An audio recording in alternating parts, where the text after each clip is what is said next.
Let's call to order the special Board of Education meeting of Community High School District 128 for March 8th to order. If I could ask everybody to please stand and recite the Pledge of Allegiance. To the flag of the United States of America and to the republic for which it stands, one nation, under God, indivisible, with liberty and justice for all. All right, good evening, everybody. Roll call, please. Jim Batson, Here.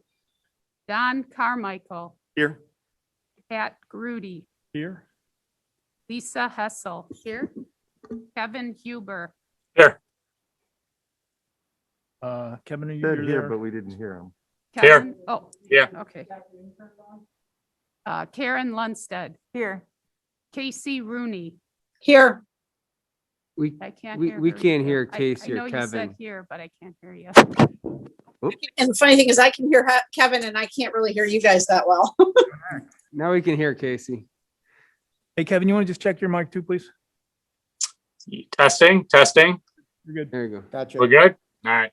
Okay, Good. thank you. Okay, so we have everybody here. Our agenda tonight, we will open it up for public comment. I don't see anybody physically present, but I believe we have about 8 emails we'll read into the record. And then we will further discuss our all-day in-person student attendance option, and that will adjourn the meeting after that. All right? Okay, Mary? Okay, our first message tonight is from Adine and Stephen McGee. Dear Board and staff of D128, I write to you as a parent of a freshman at LHS. Firstly, I would like to commend LHS staff for getting the kids back into school hybrid and also for the amazing effort of Coach Sam, Coach Mike, and others to make girls swim happen this fall.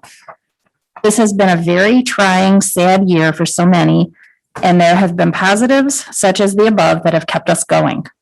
I do feel that right now, with the low numbers of COVID, vaccinations being increased, and society opening up, it is time for the kids to be back in school full time.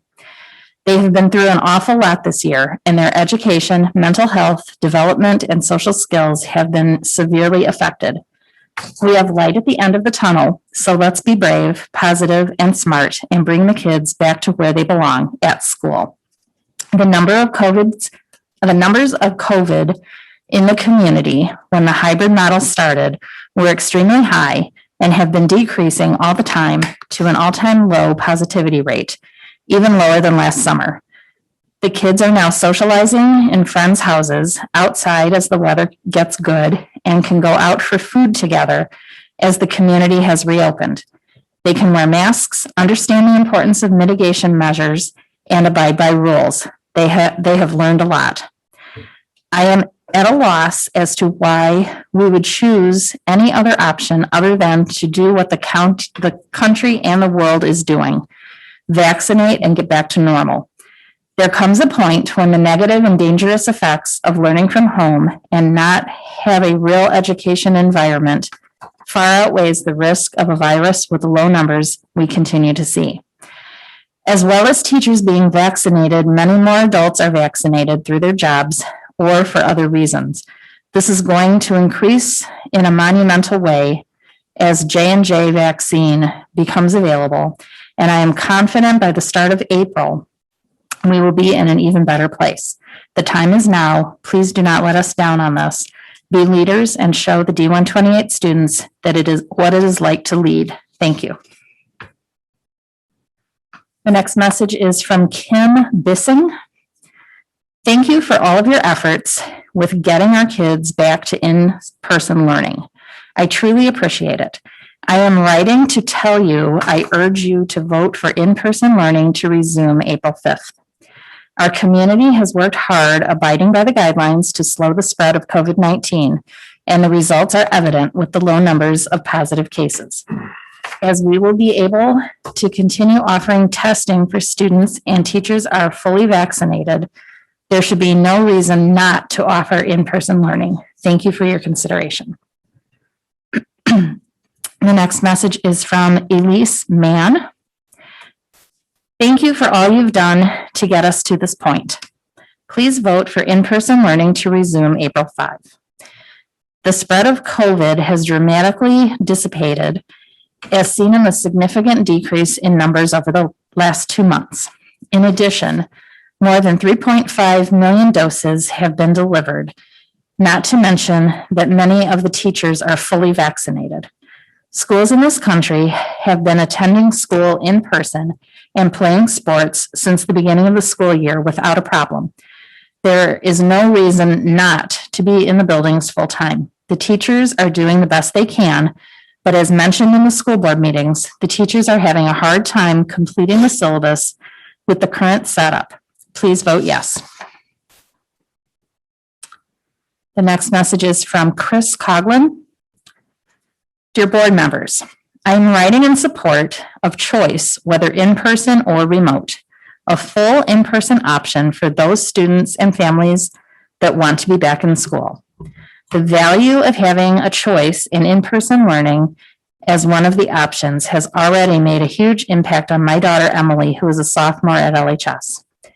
Next year, her brother and sister will join her, and I am for the district going back in person for a couple of key reasons: social and emotional learning and support, day-to-day engagement with other students and their teachers, the opportunity for the district to learn what needs to be done for a full reopening with mitigation in the fall.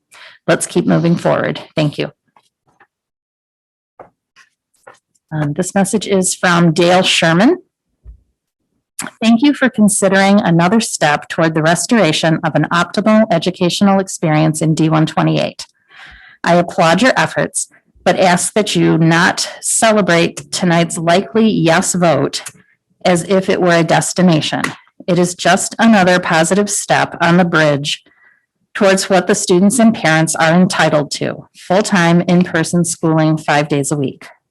The proposed 4-day schedule is insufficient and creates additional transactions for students and parents.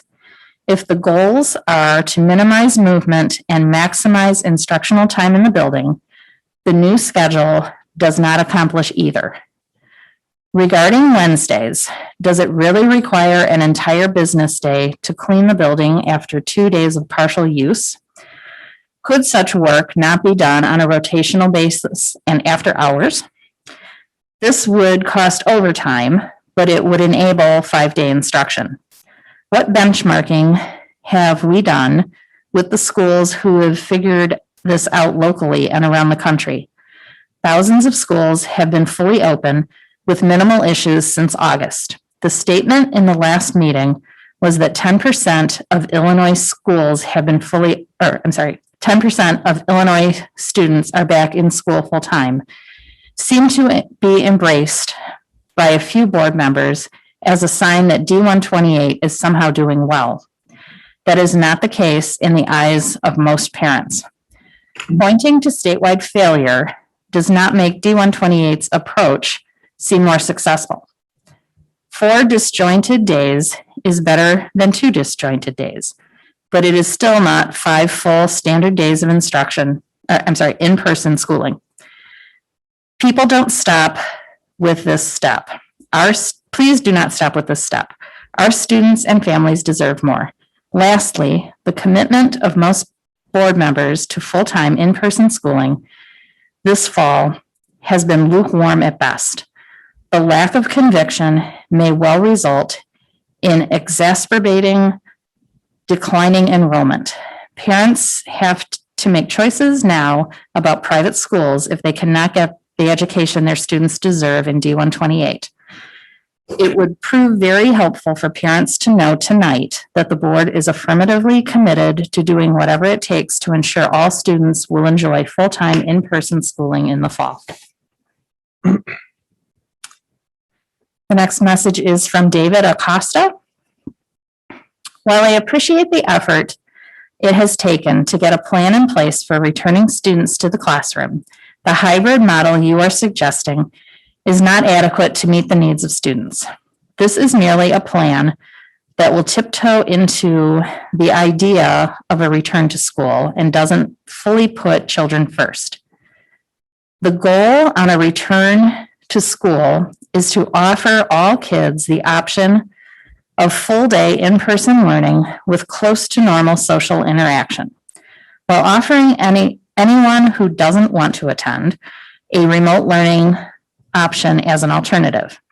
As stated previously by myself and many others, there are plenty of schools, public and private, that have been open since last fall within many parts of the United States, with districts much larger than D128.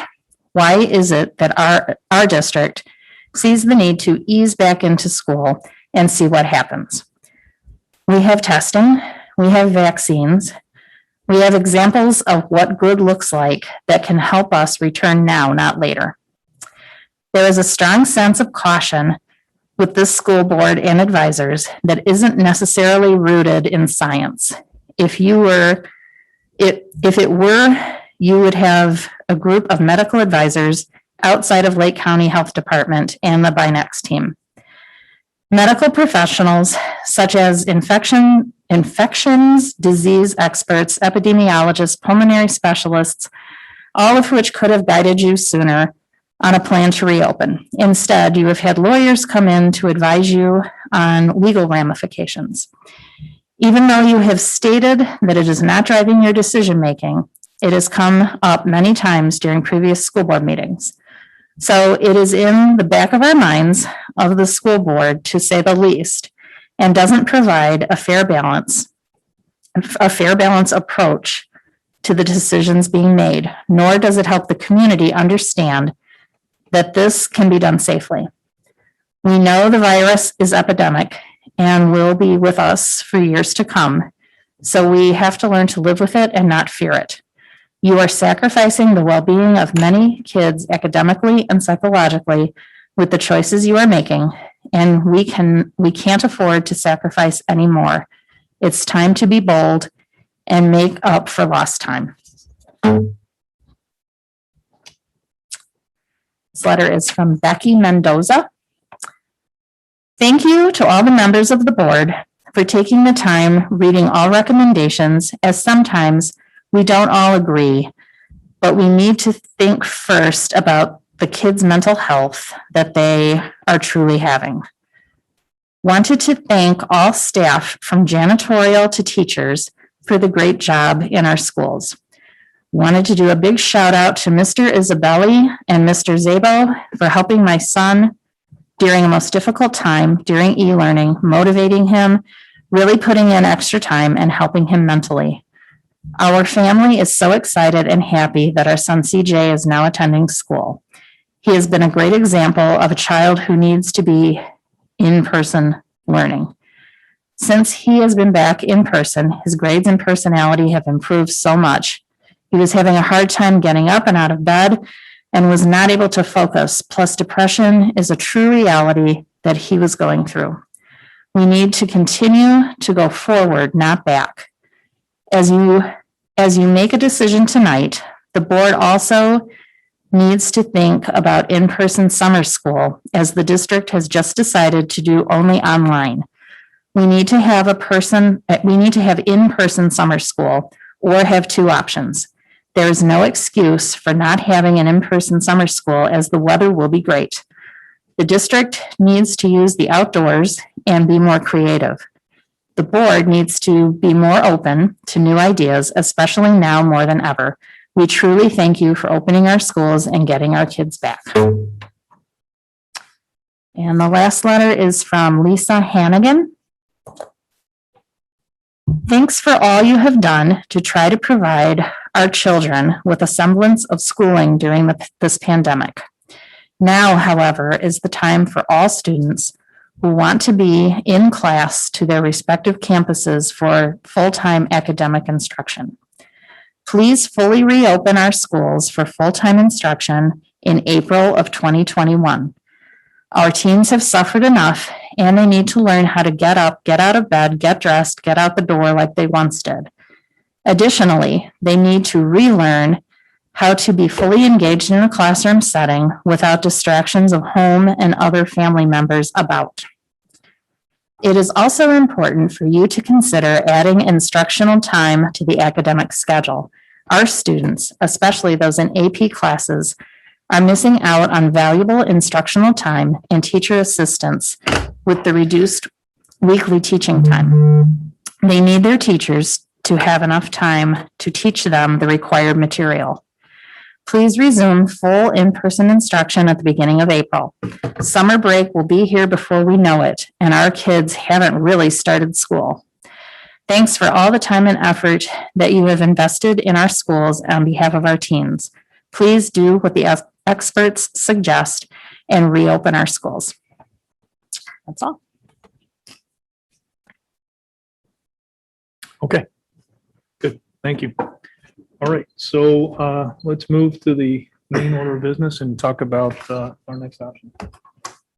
Okay, thank you, Pat. As the board will remember, and community members who tuned in or watched the meeting link that we sent out as part of our communication toward the end of last week. No, we had a discussion last week about adding an option for students to attend all day, Monday, Tuesday, Thursday, and Friday on our existing schedule. So what we said at the end of that meeting with some consensus from the board without voting is that we would review that tonight, have any additional conversation, and the administration would make a recommendation, and then we would ask for a second, any further discussion and a vote on that recommendation. So we've added a couple of things here. We have data from the survey that we put out. I'll share with the board and the community tonight as we move through the presentation, but we're going to touch base on metrics tonight and a little bit on CDC, IDPH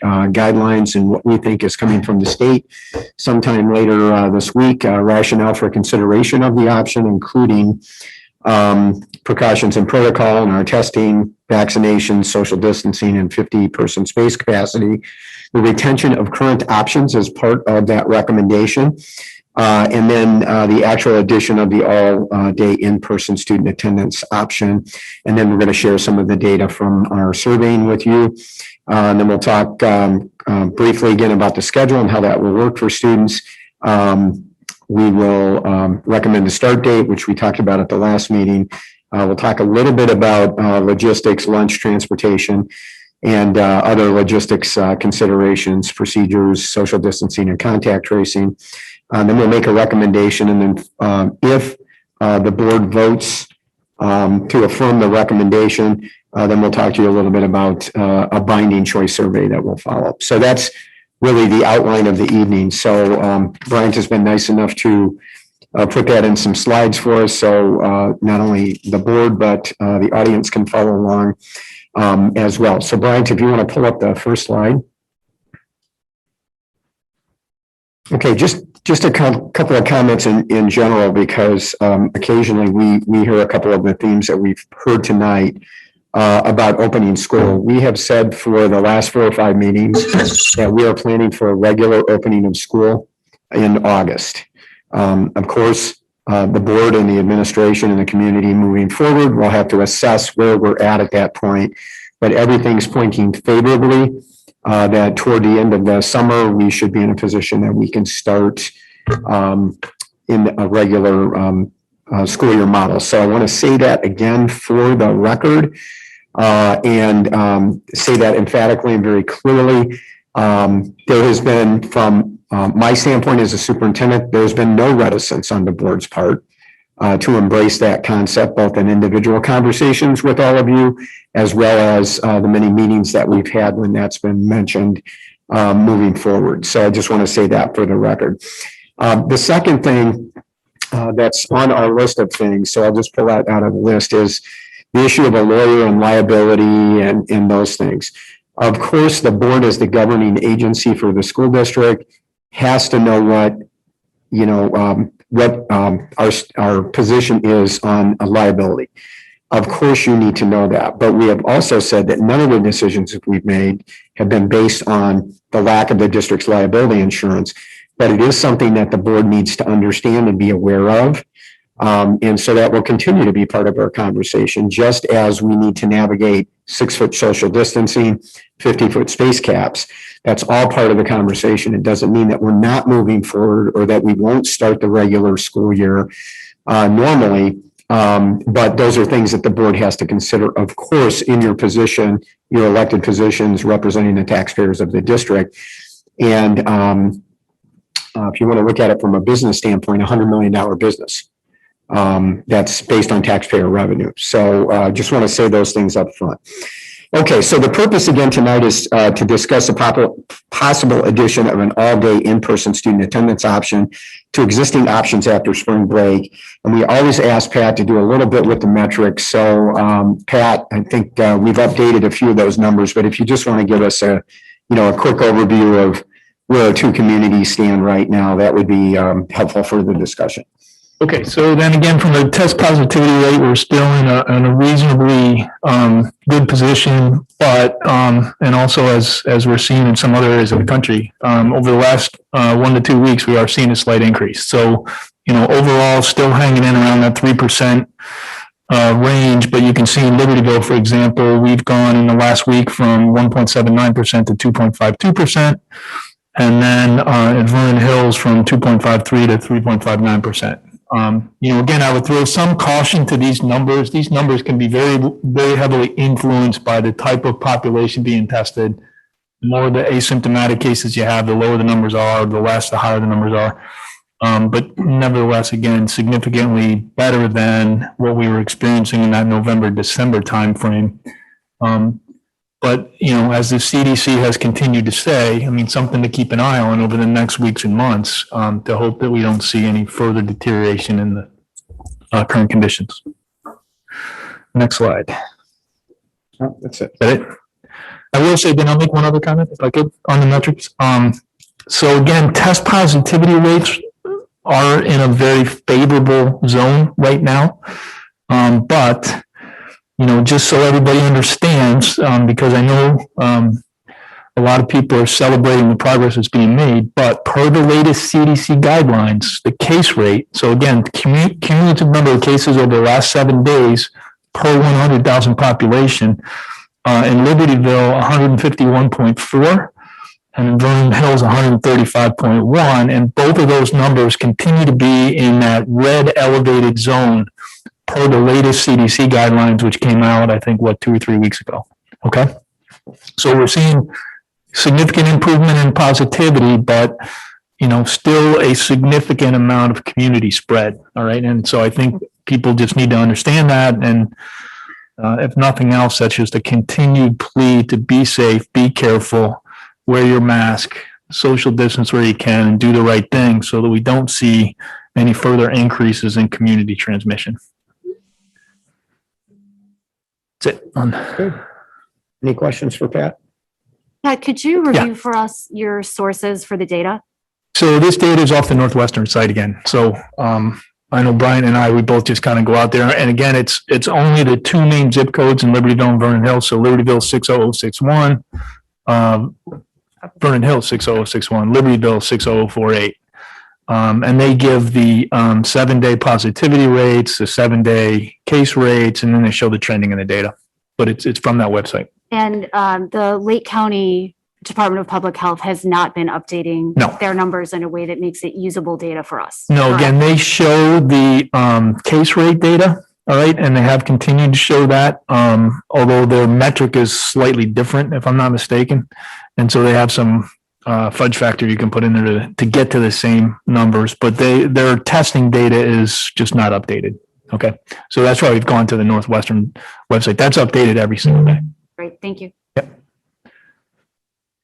Okay. Next slide, Brian. Brian, do you want to quickly cover this for us since you did it the last meeting? Sure. So this is the combination of CDC, ISBE, and IDPH school guidance. Again, what is required for schools, the use of appropriate PPE, including face coverings, prohibit more than 50 individuals from gathering in one space. So that's ISBE and IDPH. Again, requiring social distancing be observed as much as possible.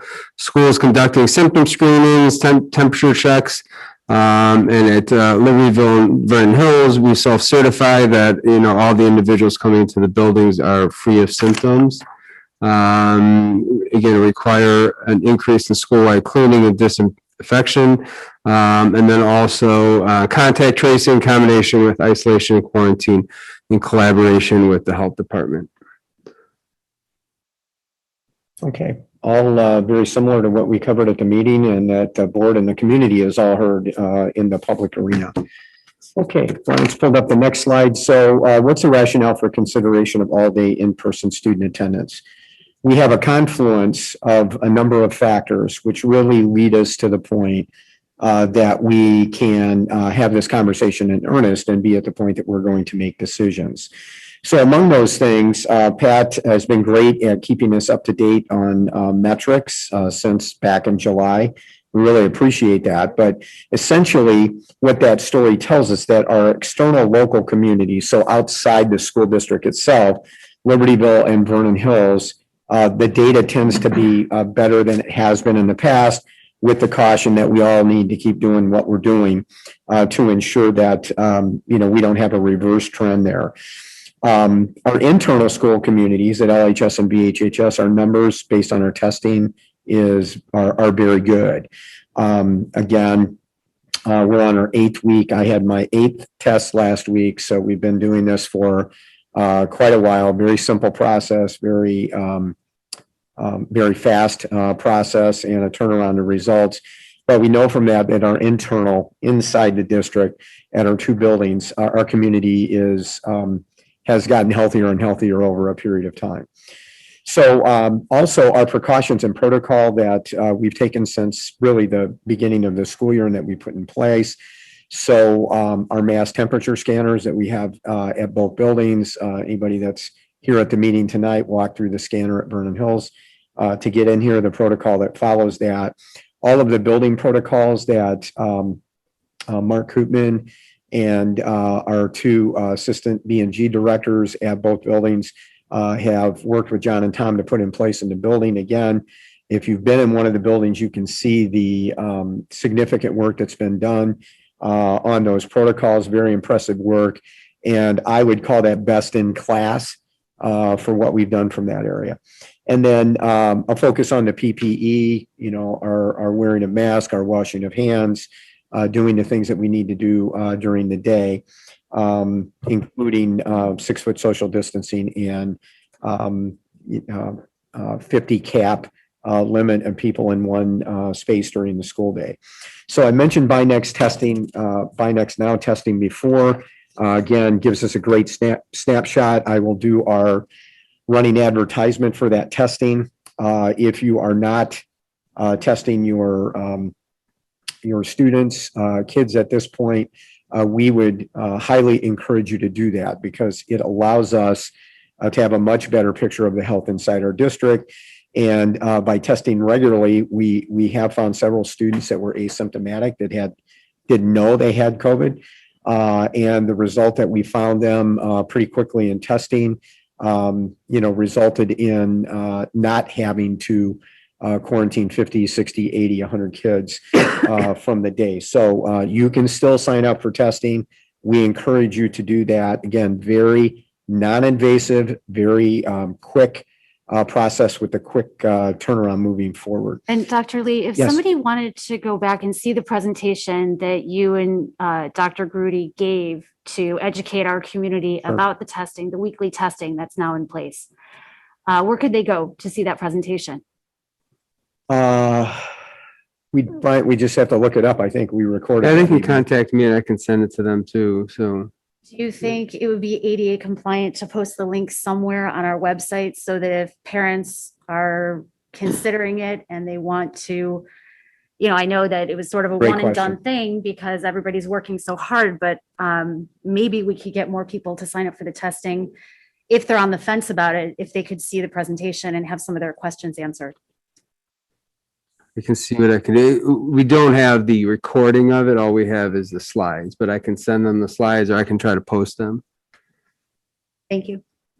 And I'm pretty sure I can speak for Pat on this. If we had a number of parents, let's say 10, 20, 50, who wanted to sign up again, I'm sure Pat and I would be more than willing to do another session. Yeah, There's maybe it's no not a issue- one and done thing. Yeah, no issue with that at all. And I'm sure Dr. Moorcott would join us too. Not a problem. Thank So, you. I know how hard you're working, but maybe that'll just get Yeah, or get absolutely. us closer to that 80% of our population. Yeah, I think one of the things that we do here on the testing is that some parents may be reticent to have their children tested because if they do test positive, then they may be quarantined from school, which would be true.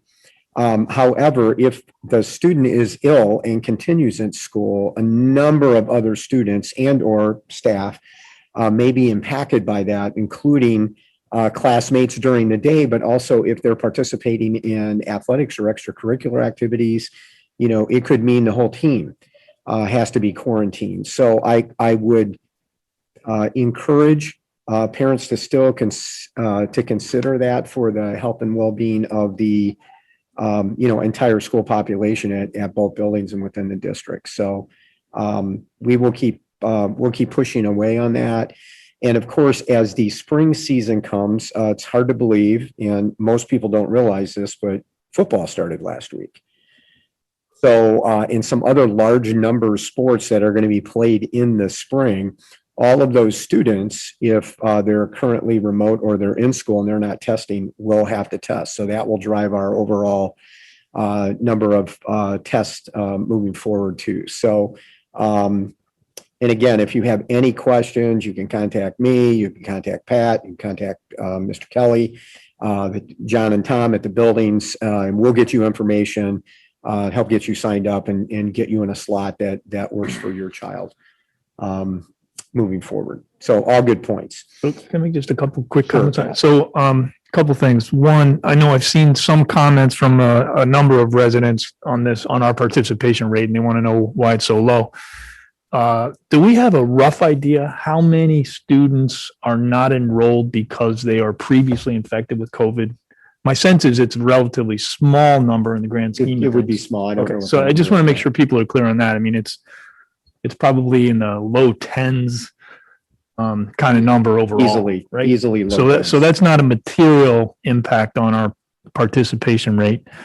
And the other issue I just want to make a comment is because there've been stories in the news about some other districts that have mandated the testing. We chose not to do that. Okay. For two reasons. One, yes, this was an area where we did seek legal counsel, and based on legal counsel's advice, it was our understanding that we really didn't have the right to mandate that. Correct. For school purposes, not for extracurricular activities. So we made the decision to not mandate it for school purposes, but to mandate it for most, not all, but certain extracurricular activities that are, close contact kinds of things. And the second reason we did is because we did a survey and we listened to the residents, and 80% of them said they would sign up for it. Okay, so we really didn't feel it was necessary to, I'll call it, push the envelope on what we really felt we could legally do. Now, I know some schools have made the opposite decision. Elmhurst was featured, I think, quite prominently on the ABC News this week. And they're getting some pushback from some of their residents because they've mandated the testing. So we chose a different course. The last comment I'll make real quick is we've also had some feedback from some residents inquiring about the safety of the testing program. And so I just want to reassure everybody, there really are no risks. In other words, I believe a resident inquired this week about what the long-term safety risks were from repeated testing. There really are no risks. I mean, it's a very simple nasal swab. So there's no pain. It's not like taking a blood sample, which you would do for an antibody test. All right. So there are no safety risks. There are no long-term consequences. Yeah, I mean, and it's being offered under the direction of healthcare qualified provider. personnel. Correct. It's not like teachers or coaches are doing this. Yeah. And again, that's a good point, Don. That was another option we considered. Frankly, we considered there was an option that we had available to us, which was a self-sampling, more of a home test. Actually would have still been under the care of a healthcare provider by video. All right. But we chose not to do that. So we actually chose to go with a professional healthcare provider, thinking that would provide some level of assurance. All right. So I really just want to throw those things out there since we've had some inquiries over the last week on that. And I think, again, just to make this point, what the testing allows us to do is maintain a good handle on the health inside our two buildings among our students and our staff. So it's really a worthy process for us to go through. So, okay, Brian, I think we can go to the next slide, please.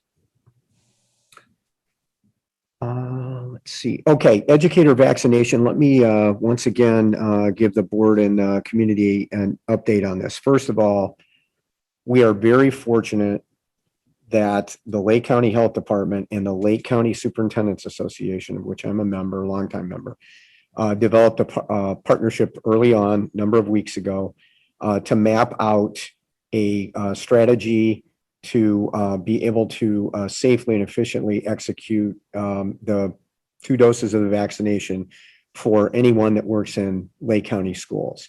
We are well into that process. A number of the staff members here tonight have either received their second vaccination or will this week or next week or the following week. So by the end of the first week in April, if the vaccination supply continues, we should be in a position that most, if not all, educators in Lake County have both of their Moderna vaccines, which is what they're using for educators. Just a quick compare and contrast here to other areas in Cook County, so north, northwest, west, southwest, and south, and some of the other collar counties. We're the only county that I'm aware of that has a vaccination plan for educators like we have here. That's very cooperative. 2 schools were chosen in the Lake County area, Stevenson High School and Round Lake High School, to actually host those vaccinations. Really lots of logistical work to do that, and very impressive in what they've been able to do. So we're very fortunate here that we're not out searching for our own solution, which is the way it is in many school districts in the state. So again, that's one of those other confluence of kind of events that our staff is being vaccinated safely and efficiently and as quickly as possible moving through. I'll use myself as an example. The week before my 28th day, which is when you can be vaccinated again, I received my email via Allvax saying, you can go in now and set your appointment up for what was this week for your vaccination. So I am literally at day 29, the day after my 28 days. And that's kind of how it's rolled in the county. That's really great for our staff. And it's not just teachers, it's also administrators, it's also our B&G staff, it's also all of our instructional assistants and everybody that works in the building. So, that's really great as we're moving forward. Brian touched a little bit on social distancing and 50-person space capacity. And we talked about it at the meeting last week that those are guidelines, but that the state is allowing, local districts and local school boards and administrators to, kind of flex those and trying to remain in the spirit of that. Lake County superintendents met with Dr. Carmen Ayala, who's a state superintendent, who's really terrific, on Friday. And Carmen let us know that updated guidance from IDPH and ISBE is forthcoming, probably by the end of this week, which will further relax social distancing a bit if students have masks on, and will lift the 50-person space capacity as long as people are socially distanced within that capacity. So that allows us some additional flexibility, and we were moving down that path in other school districts in our area were because of the other things that I've described that we've been able to do here. So testing, vaccinations, our protocols, our PPE, all of those things together allowed us to have the discussion that we had last week about moving forward and kids being closer together in the buildings as long as they have masks on. And then, again, I touched on liability earlier. I think we have a good, kind of handle on where we're at. And council believes that if the district were engaged in litigation in this area, that based on all of the other things that we're doing, the fact that the 6-foot social distancing and the 50-person space caps were still in place, that he could successfully defend us based on all of the other things that we're doing.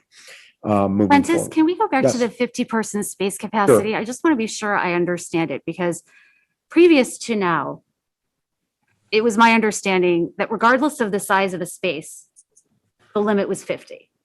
It could be a gymnasium, it could be an office. That's correct. That It's is 50 that- people, that is- period. That is absolutely correct. And now what we're understanding is that it, like the restaurants have capacity limits, it's a number of people or a percentage of capacity. So it takes into account the size of the space. So it's now my understanding that because this 50-person space capacity limit, which we understood to be very specific and very restrictive before, which would preclude us from serving lunch, really. Correct. Now we have a different way of looking at it that's more based on the size of the space. Is that That, is I that think correct? you've restated it very well, much better than I could have, Lisa. I think what we've been led to believe by Dr. Ayala, again, who's a real straight shooter and is in communication with IDPH, is that they're going to move to exactly what you said. They're going to move to a percentage of space capacity. Some people saw the news today, nothing to do with school, but a high interest of people in Chicago with baseball. They're now going to start to allow fans at Wrigley Field and guaranteed rate for the White Sox games at a percentage of capacity. And the city actually calculated that for both ballparks, 8,000 plus at both parks. And of course, social distancing between the seats. So yes, it is. And there is an irony there, or there was an irony with the 50 person space capacity. As most people are aware, up until 3:25, when the day was, our normal school day was over, we could only have no more than 50 people, for example, in the gym. But at 3:25 and 1 second, if we had a basketball game that evening, then we could have an additional 50 people in there.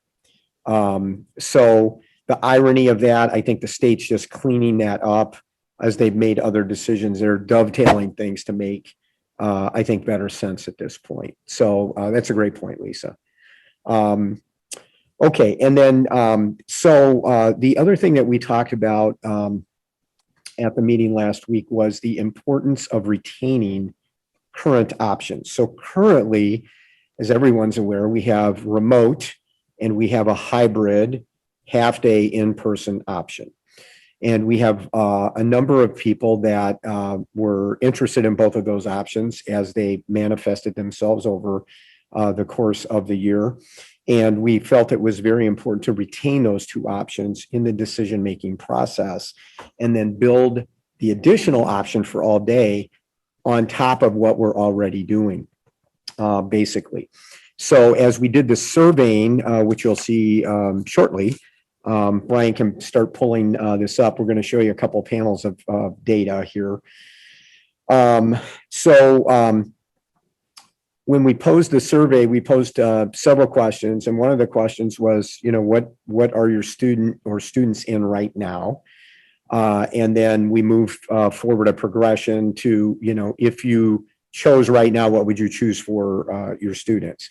So if you look at Libertyville up there first in the current model, you got about 1,100 students in hybrid in-person and about 510 in remote. Okay, as we did our surveying, about 1,078 chose all day in person. We'll put these into percentages in a couple minutes to be maybe easier. 287 selected hybrid in person and 327 selected remote learning. At Vernon Hills High School in the current model, we had 434 students in hybrid in person, half day, and 756 in remote learning. This is self-reported by the parents, of course. And in the new model, 600 for all day in person, 139 for hybrid in-person, and remote learning 509. So you can see there's still lots of interest in all options here. So if you go to the next slide. Okay, so here we have percentage. I'm really going to kind of go to the new model now, if you will. So for Libertyville in the new model, all day in person, just under 64%. And then hybrid in person, 17%. And then remote learning, 19-ish percent for that. And then percentage wise at Vernon Hills, about 48% for all day in person, 11% for hybrid in person, and about 41%, if I round up, 41% for remote learning. Okay, so just out of curiosity for people that might have an interest, if we go to the next slide, here's a survey data by slide by school, by class by school. So it gives you an idea of the breakdown. This is only current selections, like moving forward. So you can see the breakdown between freshmen, sophomores, juniors, and seniors. So at LHS, if you start with seniors and work back, you've got about 237 seniors. Tom would probably tell me we're probably in the neighborhood of 500 seniors-ish. So you're looking about, 50% maybe or so of seniors in all day in-person learning, 82 in hybrid, and then 101 in remote, and so on for the other grades. Brian, you want to pull up Vernon Hills? Just So go ahead, Pat. it's interesting. The upperclassmen in general have more hybrid, half-day hybrid remote learning than the lowerclassmen do. I don't know whether that's they can master their remote learning better or what, but I was kind of thinking it would have been the opposite. I would have 'cause thought they the want to opposite, Come yeah. back in and finish up and, yeah, I mean, we're basically almost, not quite, but almost split between all day. In other words, those who want to come back, at least 4 days a week versus those who don't. For seniors, it's almost split, not quite, but almost. Now, if you flip over to Vernon Hills, if we take a Vernon Hills snapshot here, then here's what it looks like for them. So you can see the spread again, starting at seniors, about 147, and then moving down to freshmen, again, for hybrid in person, 51, and moving down to the freshmen. And in remote learning, about 98, and moving down to the freshmen, about 120. So that gives you an idea just how the classes broke out in terms of selection. Jim? just a quick question on, so this was a survey and not everybody responded, obviously. Pretty high numbers. Yeah, we had a very high response rate, Yeah, but it but wasn't a there's- binding. This yeah, was there's not a some- binding survey. So what did it say? If you don't respond, we'll assume, or did it No, say we're anything just- about that? What I'm reporting to you and what we did for percentages here is really for pre-planning and estimation purposes. I didn't know if it was asked like, if you're in remote now and you want to go in all day in person, checkbox here. If you don't respond, you're going to stay where you are. No, we didn't do Okay, that. okay. It's None of that it's was- a okay. straight survey of the people that responded. okay. And again, pretty good response rate, Yeah. No, as you might imagine. And it's similar to the response rate we had this summer when we did our initial surveying on remote versus an in-person option. Yeah. So the next thing, really for logistics purposes, last panel of the data that we'll share tonight is lunch. So as the board knows from our conversation last week, one of the challenges will be finding space to feed students. And particularly because when we're eating lunch, as Dr. Ayala pointed out to us again the other day, the gold standard guidance is with your mask off while you're eating lunch, you need to be 6 feet apart. Okay, so there's no being 2 feet apart in a classroom or 3 feet apart across, an aisle away from somebody in your classroom. So these numbers were pretty important to us. So if you look at Libertyville, let me say first that the hybrid in-person folks, we would contact them individually because they don't have, the half-day folks don't have an option to eat lunch. So they'll come a half a day, go home and eat. The other kids will eat and then come in like we've been doing for, the past month or so. So we're just looking at the all-day in-person numbers. So lunch at school at Libertyville, about 596. I did the percentage on that earlier today. We're probably about 54% of the students that indicated that they would like the all-day option. And then at Vernon Hills, it was about 392 in terms of the numbers of folks. So what Dr. Colentus and Dr. Gilliam will be doing with their staffs is they're already working on potential logistics of where and how we can feed students, because we'll have to use multiple locations, particularly at Libertyville, to do that. And as we've discussed before, the board's been kind enough to give us some latitude, or give me some latitude working with Dan. If we were to the point that we had to rent a couple large tents or something to make that happen, we could go ahead and do that without having, we would inform you, but without having to come back to you for approval. And we'll only do that if we absolutely need to do it. If you look at Libertyville, they'll be looking, I believe, at dividing the main gym. They'll be looking at, one of the two areas, either the wrestling room, new wrestling room, or the dance studio, and the cafeteria and other areas in the building to be able to do that. The likelihood that all, let's say 600 of those students would eat lunch every day in the building in the springtime, Don already knows as a high school teacher, not going to happen. But we have to plan for kind of a worst case scenario, if you will. But the reality is those numbers on any given day will probably be a lot less than that. But we have to make sure that if we're bringing kids into the building and they want to eat lunch, we have to be able to facilitate lunch for that number. And once we do, if the board approves a recommendation tonight, once we do the binding survey, then we'll have, a better handle or a final handle on those numbers moving forward. So, Curtis? Yes, go ahead, The Jim. 26 and 30, those are students that are currently staying for lunch in hybrid, or Yeah. what are those? Well, I think what happened, Jim, here is they went ahead and chose lunch at school when it wasn't, it wasn't that you couldn't respond to that. I mean, we didn't block that survey. Okay. So we've got 26 and 30 people who Okay. I thought maybe it was. just thought maybe I can select lunch. So I want my child to eat at school. Right. There But they are would a be certain going home. number, there are a certain number that are staying for lunch Yes. now. For Yeah. special reasons. Right. I didn't know if that. Unless your point is they may think they're going to grab it and go, right? Yeah. It's possible. And those, Yeah. those children, Jim, already are accounted for lunch. They're already eating at Okay. school. Yeah, right. So as John indicated last week at Vernon Hills. So the true number is 596 and Yes. 392. Of the people that responded, Yeah, for sure. yeah. Okay. All right. So, I have a question. Just yes. clarity about lunch. So masks are not required only while they are eating? I mean, it's a 45 minutes, so will they have their masks on except for when they're actually physically eating, just like on airplanes yes, or in that's- restaurants? or- That's the idea. And we will do the 6-foot distancing for that. And No, the expectation yeah, is. yes, when they're Mask will done be eating on the lunch, whole time except for when you're they should put eating. their mask back on, right? While they're in the building.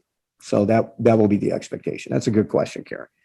Can They're I all good also questions. ask, I don't really know what it would cost to rent a tent and make the outside option available. And if it is prohibitive, just as we gave you the discretion to go ahead and do it, if that's something that's necessary, I also would encourage you that if it isn't a waste of resources, to invest in making that option happen, because it would be, especially as spring approaches, it would be really nice, I think, to be able to get outside in a safe way, if the weather permits. I think I like the idea of giving our kids that option. And if having a tent and picnic tables or, chairs, however we need to make that happen, I would encourage that. I would encourage it, again, if it isn't cost prohibitive, if it isn't a waste of our resources, to really strongly consider doing that. Okay, we'll keep that in mind as we do planning. It's just, again, Let's just make sure. I mean, I agree with that. Yeah. Okay. But let's make sure that it is a good alternative. I mean, honestly, from what I've seen in a lot of restaurants, and I know they're just trying to maintain their business. I think we're safer eating inside than a lot of the lean-to shelters that they've constructed outside of restaurants, which have no ventilation. So Yeah. it's technically outside, but I think in some cases it's actually potentially worse than inside. So as long as it's if it's a nice day and the tent is open and allows kids to get outside and have lunch, that sounds like a great idea to me. But if it's a cold day and we've got a tent that's got 4 sides closed to it and there's no ventilation, then that would not be a good idea. I'm sure that's how you would think about it, but I just want to make sure that's how we're thinking about it. Well, we'll weigh all of that. Yeah. And again, it's good to have all the tools in the toolbox that we would need to. At least I think your point is we bend the envelope here a little bit. We may go above and beyond to, like I've seen this at Notre Dame actually did a lot of really good things in the fall to just create some outdoor space for the kids to be outside, to be able to congregate, to have social distance, but to be outside.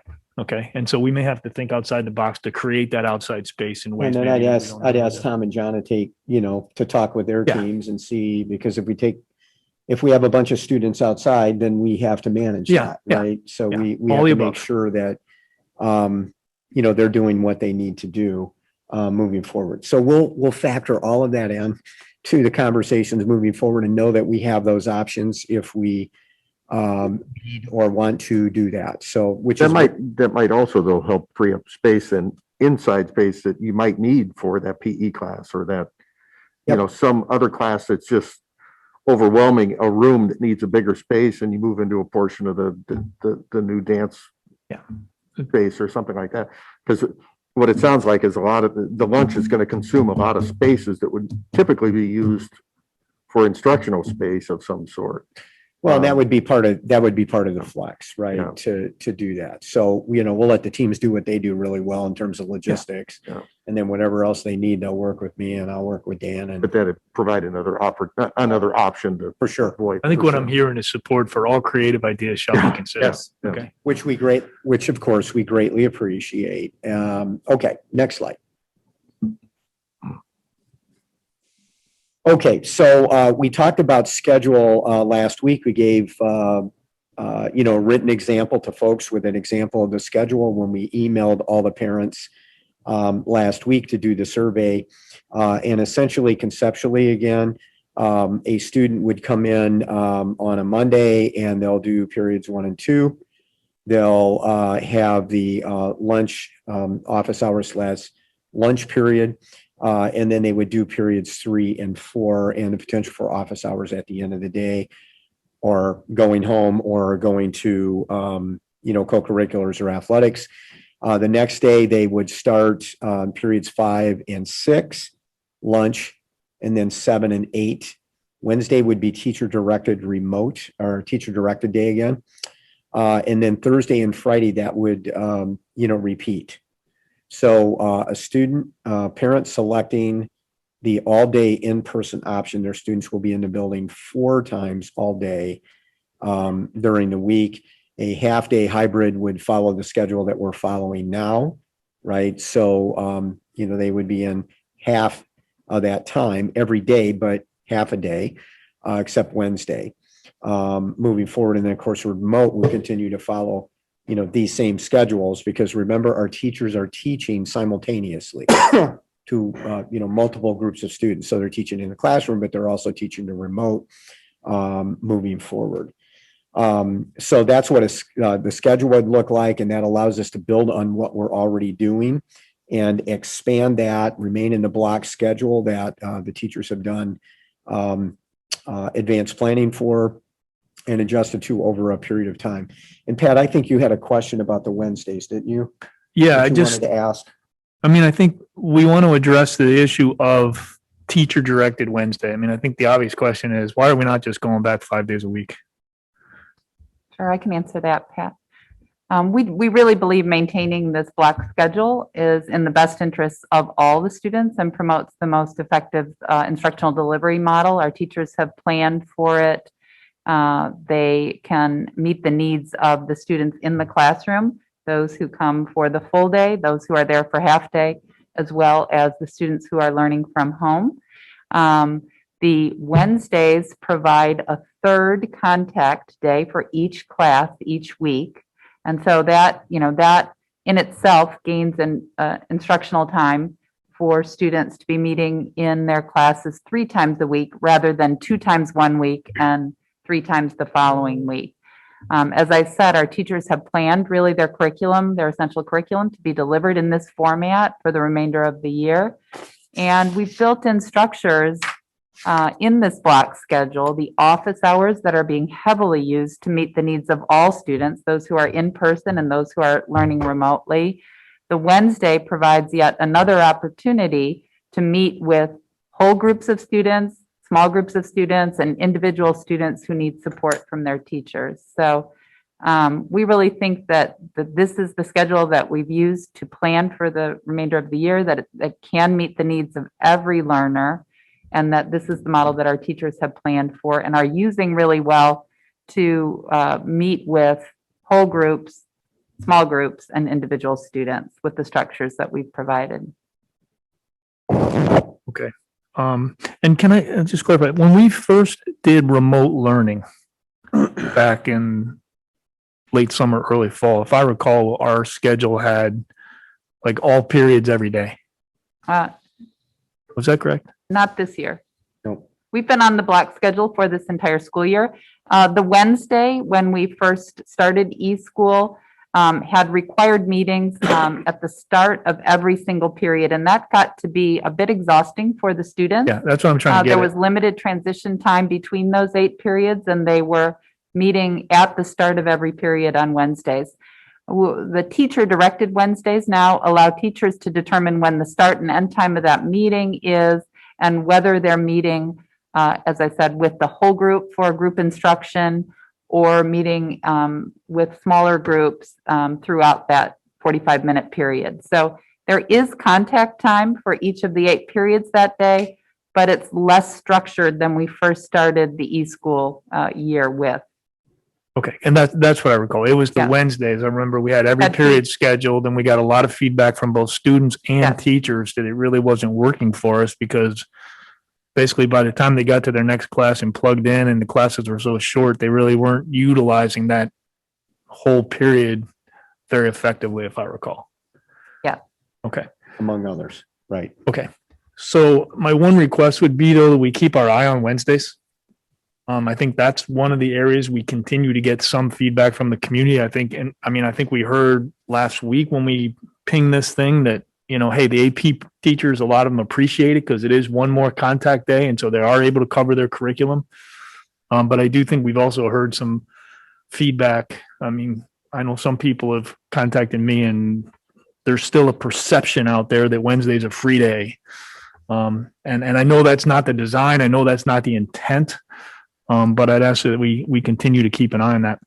You know, the one other comment I want to make, and I want to be careful how I say this because I know I'll probably, well, whatever. And I'm not doing this to applaud us or anybody else. Okay. But I do want to make it clear. We get a lot of feedback about all the local schools that are open full time. Okay. In particular. And I do understand completely. There are a lot of states in particular that have been a lot more aggressive than Illinois in doing that. No question about it. And I also understand that it may be working in those states. So I'm not making a comment on that. But, you know, we do get a lot of feedback about local schools, including one that's a mile down the road, private school, which I think is Carmel, which is only now going to 4-day-a-week hybrid. Okay. They've been, I believe, in a 2-day-a-week hybrid program for most of this year. They did do that earlier than we did. And I think they've done a great job from everything that I've heard, but I think they're only just now moving to a 4-day-a-week hybrid, and their Wednesday is basically very much like ours. So, you know, I think, again, that's not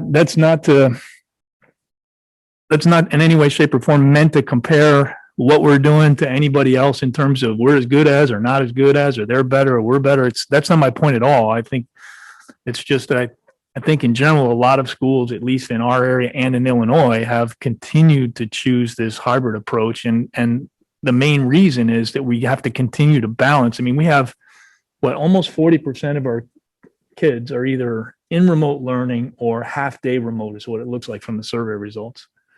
And so it's a matter of balancing the needs of those remote kids with our in-person learners to really do that. Okay. So just to sum this up, and Rita, thanks. Hey, Prentice, before you move on, I got a question on that one, and this is just a direct question to Rita. Rita, we heard at the last meeting that the biggest issue is getting through the curriculum, it sounds like. And as curriculum director, I'm sure that's probably one of your big issues. Are you comfortable in saying that this schedule as presented is the best schedule to help get through the curriculum, because it wasn't getting us there last week, right? I mean, there was just some concern. So what are we going to do to get the kids through the curriculum? I know we clearly strengthen Wednesdays if this is where we're going to go, but is this the best schedule to do that? Yeah, Kevin, that's what I said earlier. I do believe that staying with this block schedule and utilizing Wednesdays in the way that we've been using them is how our teachers have planned to deliver the essential curriculum. And I don't know that I'd agree. We've been meeting with teachers that all teachers are struggling to meet the demands of the essential curriculum with this schedule. So I guess I would disagree with that contention that we're not doing it now. We are delivering the curriculum effectively, and we have teachers who feel quite prepared to ascertain that, you know, that they've planned an essential curriculum that they're delivering. So, well, Rita, all I'm saying is I'm repeating what I heard last week. Maybe I didn't hear it right, but I heard it last week that there was struggle getting through the curriculum. That was said to us by the building heads. That's I mean, we have Tom on the phone, Yeah, and John there. That's what I heard. You know, let's get that corrected. If I'm mistaken, I will certainly walk that back. But that's what I heard. Yes, I said that wasn't true for all teachers. There are those who have, you know, struggled to deliver a massive curriculum that has not been reduced by the College Board. Last year when we were in remote learning, the College Board reduced the curriculum and tested students accordingly. That has not happened this year.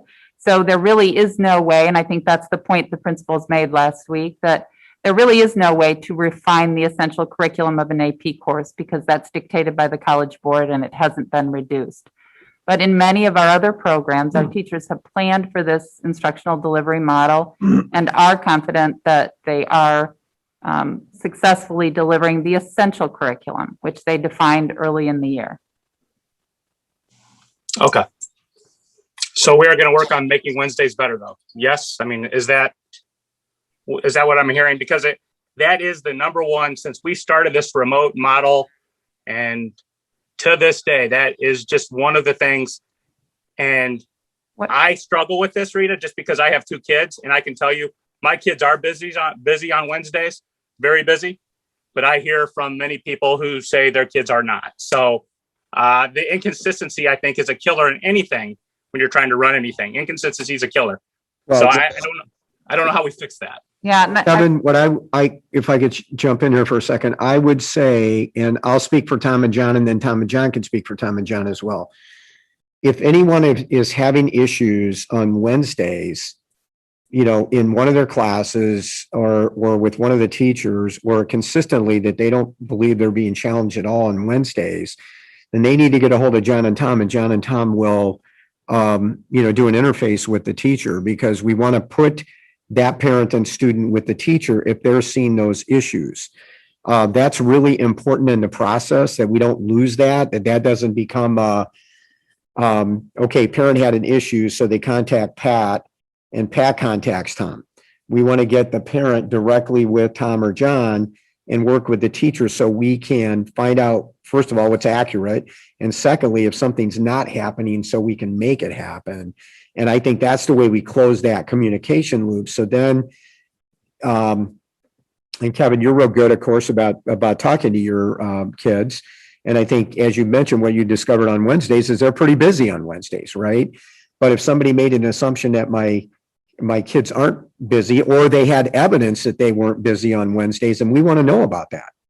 Yeah, and I might add that our intention with teacher-directed Wednesdays was to allow for a lack of consistency in how the Wednesdays were used, to provide that teacher discretion to use the Wednesdays to best meet the needs of the individual students in their classrooms.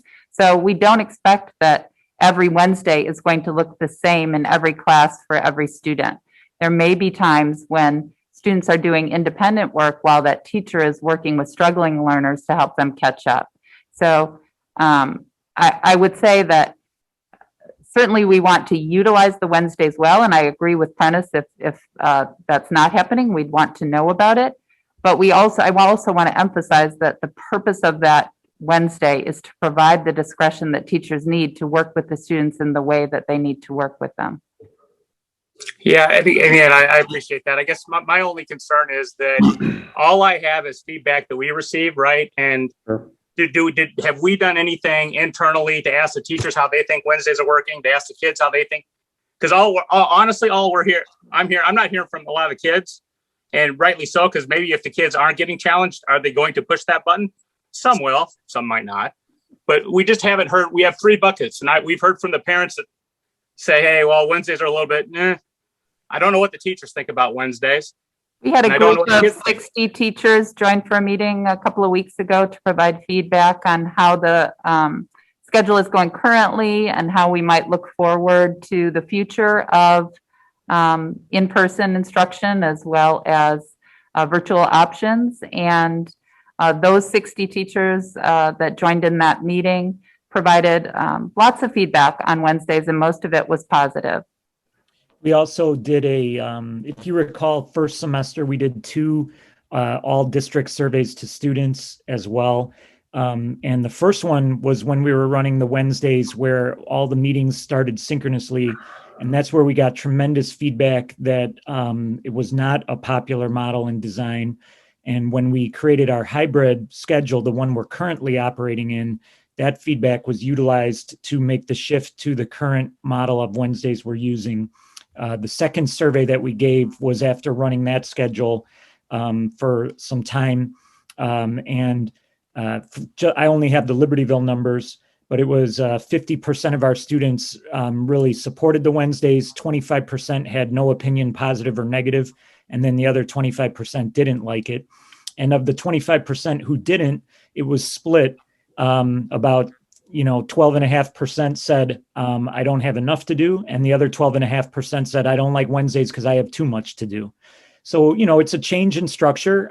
We had a principal advisory board meeting today at Libertyville. The kids told us overall teachers are doing a great job, and they see improvement in how teachers are connecting with them as learners as this model has gone on since January. We've only been in this model about 6 total weeks or so. Maybe I'm wrong with that. Maybe it's a little more set at this point. Brand new, and everybody's adapting and shifting. And I don't have consensus that Wednesdays are a disaster by any means. Yes, I've heard from a very small handful of parents that don't like Wednesdays. I've also heard from parents who do. And I think, in those situations when a parent has an issue with a Wednesday, precisely as Prentice said, it's let's talk about your learner. What does your learner need? Let's figure out, is it a student, executive functioning issue and using that time? Is it a teaching issue? And how do we work together with a family and an educator to develop a plan that makes Wednesdays more successful for what the learner needs on that day? Yeah, I would just add, Kevin, you said that, we've heard from some parents. I am honest when I say I have not fielded one call or email specific to a negative response about Wednesdays from a parent. And I live in the community, and I talk to parents up and down the streets, as well as in my office. So, and I would say that on whole, when I talk to students, and I'm interacting with students, all the time in the lunchroom, in the foyer, they like Wednesdays because it provides a little bit of an interruption to the week. They like it because they get to see each of their teachers on that day. That's an important connection. And when they don't like it, it's because, like you said, it's too much. There's too much synchronous meeting, and there's too much to kind of keep track of on a single day. So I have rarely, if ever, heard from a parent a negative response, and from a kid, it never has to do with, well, I'm bored, I don't have anything going on. It's the opposite. It's too much synchronous work, and it's because these teachers know that they need that day, and so they're not using that day as go work at your own pace, do your own thing. You don't need to check in. It's synchronous meetings. So again, I'm not talking to 100% of the kids face to face for sure. I put out the same kind of temp check that Tom was talking about that he put out at Libertyville, and our data is really pretty parallel to what their students said. So I still feel like Wednesday is not perfect. Nothing we're doing is perfect, but I do think, to Rita's point, it's the best structure to get us through to the end of the year with as much as that curriculum in place and completed as possible. All right. Well, thanks to Tom, John, and Rita. I appreciate it. Let's keep going. I apologize for delaying it. Oh, no, it's good questions, Kevin. I mean, Thanks, and just one more Pat as comment. I well. mean, and that's what's intriguing to me about this schedule is it's almost college-like. Okay, so for our freshmen, sophomores, it's probably a much more challenging thing to learn how to do effectively. But when you think about it, our juniors and seniors, they might be going through their freshman college year kind of malaise wake-up call thing here a little bit early if they're not getting full utility out of Wednesdays. But hopefully from whatever that experience is this year, they'll be better prepared even next year than they would normally be leaving high school, because I don't know how it was for you guys, but I had a Tuesday and Thursday class every week. And like that meant Monday, Wednesday, Friday, I had to do everything outside on my own. I think I had to do more learning outside the class than inside. So it's just, it's really different. Yeah, Okay? and on just a final note too, I don't want to lose sight of the office hours that are built into each daily schedule too. We had LST members join our group of 60 last week too, and have pulled teachers as well. The utilization of those office hours to support students who are struggling with, this year of COVID has been really effective. And that's something that is built into the schedule that would be really challenging to replicate in an 8-period day. And a shift to that right now for everyone all day, I think would make things more difficult for every single student. Okay, so we'll close that up, but let's just keep an eye on it, I think is really the request. I wonder when, I know we have been pretty diligent about sending out those surveys, and we've only been in this hybrid model, as you said, Prentice, for about 6 weeks. When is the next survey so that we can rely on data-based evidence as opposed to anecdotal evidence to know how this schedule is working so that we can make the adjustments that we've continued to make to improve e-learning throughout the year? Well, I would say we'll continue to have discussion about that. I mean, we don't, as you know, we don't shy away from asking, students their opinions, as John and Tom have indicated here, nor do we, shy away from, talking with staff members as well. So I would say, Lisa, probably when we walk down that final path, that, after we start and we get in a groove and we're offering an all-day option, then perhaps we come back and take a look at several things down the stretch. I will say this, there are, and this is something that will be beyond my time here, that Denise will have discussions with Rita, John, and Tom, the instructional team here moving forward. But as you look at things we can take out of COVID-19 and things that we had to do that are positive, Rita's working with a really diverse group in the district right now to look at some of the things that have transpired and some of the pivoting that we've needed to do.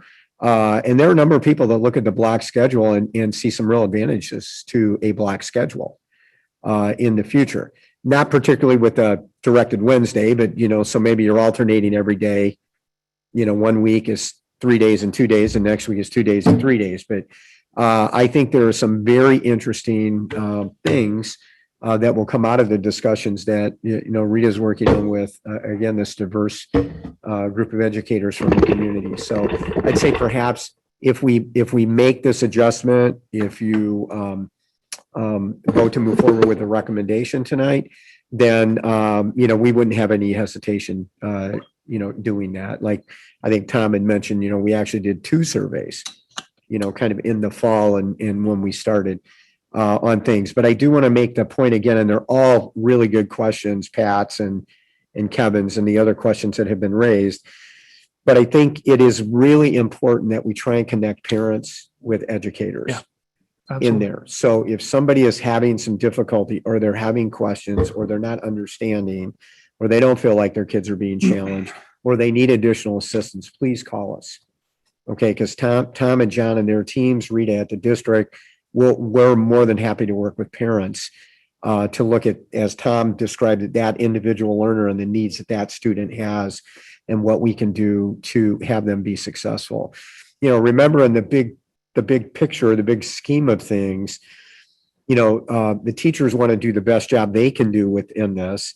They're very cognizant that there's material that they need to cover, that they need to move through, and they've been adapting all year to be able to do that, right? In different modes in order to do that. So, we'll continue to learn and the teachers will continue to do what they do. But when there is either a real or perceived breakdown for the student, then we want to know about that so we can work to help. And the teachers will want to be obviously a part of that solution. Okay. So I think if there are no other comments on that, then we've just got a couple of other bullets to hit here, and then we can wind this up. So Bryant, you want to move on to the next? I think that's our last slide, actually. So transportation, we talked about at the last meeting. So this will require a little bit more logistics on transportation, because right now we're transporting in the morning and at the end of the morning. And then we're transporting at the beginning of the afternoon and the end of the afternoon. And now we're going to have students that will be transported in the morning and in the afternoon. So part of what John and Tom will do is both campuses have a little different situation with driving, for example, because of the availability of parking spaces and all of those. So there'll probably be a targeted question or two coming from each campus on the binding survey about whether somebody's going to drive, and then we're going to be able to are you going to need to be bused, and those kinds of things. So transportation just requires some more logistics, but that investment in logistics and getting that done is what will drive this and make it work. So we'll do whatever we need to do there to make that happen. So lunch, we talked about a little bit earlier. I don't think there's probably much more to be said there, but on the binding survey, we'll pin people down to make a commitment. And then Tom, I know I talked with Tom and his team. I didn't have a chance to talk to John today, but I'll see John in the morning. And so both teams, even last week, were thinking about, okay, we'll get numbers and then we'll be able to look at what we need to do for lunch. So, our teams are already one step ahead of the game on that. Is it box lunches? Is that the concept? Or? I think probably, Pat. I think, it's a little, at least in, I haven't talked, again, I didn't have a chance to talk to John today, but Tom and I had a brief conversation about this. And if you think about, 200 or 300 kids standing in the cafeteria, I would expect waiting to get their green beans and their chicken, or their salad, it's more demanding. So, and if we're using multiple locations to feed kids for lunch, then to try and get the kids through the cafeteria and then up to a lunch spot where it'd be easier to assign them and perhaps have the box lunches prepared. But we'll work on that. We might want to just make sure whatever the option is, it's Yeah. clear next time we survey people, so they don't expect to come in and see the salad bar if that's not what Right. we're going to have. And the kids, so the students that stay all day have a 45-minute lunch, but a half an hour before that, they have office hours, Yep. which means where do they go? They go to their lunch spot for an hour and 15 minutes? Probably. And Karen, I think what we know, and I could see Don smiling through his mask earlier because Don spent his career in high school like we have. And what's going to happen as we move into spring, kids are not going to stay in the building for lunch. I mean, they're going to go, particularly at Libertyville, because there are many places that they have access to. And a number of the older students drive to school. They may jump in a car and go someplace, but we'll have a better handle on that once. Will the students who drive to school be coming and going through the back entrance I think so. Yeah. throughout the day? Yeah, Not just Not just coming in, the gates closed till school's over. It's I'm traffic really guessing, flowing. Karen, I don't, honestly, I don't think we're that far. Okay. I'm sure Eric Marosher is that far down the Well, it's just planning at Libertyville or A thought John. for the neighborhood as Yeah, well. of course. I would assume it's whatever it's been. Whatever because we've it had had open been, lunch right? for. Well, the Changes thing anyway. is, it'll be you know, it will Lot still more be, cars. yeah, if they leave for lunch. You know, if we were on a regular schedule right now, we have kids that do out lunch, right? Right. And they leave the campus. So we have a model for that and we would take a look at that and Yeah. adapt from there, but that would be one of the things on the logistics list. Okay, Dennis, so. I would go just, ahead. and John and I will work closely with Chartwell's, our food provider. And you know, once they have a sense of the numbers, they'll work up different options for us that we can, you know, not only determine what's realistic for us to do, but also we can decide, you know, what's best for our students as well for that situation. So and then other considerations, we talked about procedures last week and that would be, you know, kind of coming out of testing, if we get, you know, a student who's positive, or we get a report, you know, from a parent that a student's been positive. So then contact tracing follows that.